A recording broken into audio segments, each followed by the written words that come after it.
Ji bajarê Amedê Türkên ji qumaş ji bo Ewropayê têrê kirin. Jineke 40 salî li kargehekê piçûk de tûrik didire û difroşe welatên Ewropayê. Jina Kurd ji qumaşên rengbireng tûrikan çê dike. Heman demî de karê dirûnê hinî keçên ciwan jî dike. معلمی نبود اتمام چه نبود پاش از این مال بود مالم درونه دکر ناصر جرانار پاش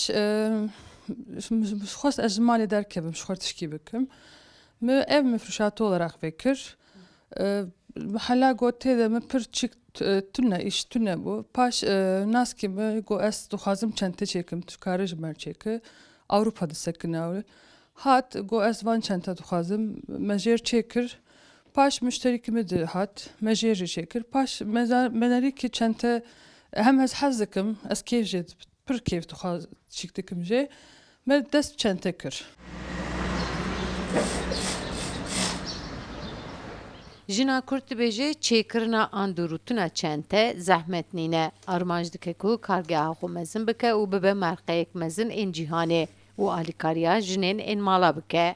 Ana cuda aslında ama bir de Avrupa dükkan xwe reklama xwe danî ser a xwe difroşi yani tasarım kekir go çente dükkana me verawlok bu müdayê vir mektebekê ji me xwest ji bo öğrenciyê xwe me hezar heb baskıyê kurumê me lê kir me hezar hebûlo da dirûn ji bo însanekê pir lazım aslında ji bo pîrekekê rokê tu pir darda bikeve tê wê dirûn işte lazım dibe altın bilezik bêjin ya dirûn ji bo pîrek özellikle piri ez pir dixwazim ez cîkî vekim ya jî ez karim eğitimavî bidim yani insanekê ez xezandırmış bikim ji bo ser niga bisekine waya jî pir kêf bidime xeyala me tabii ki de fabrikayê xeyala me mûna pir zêde bibe.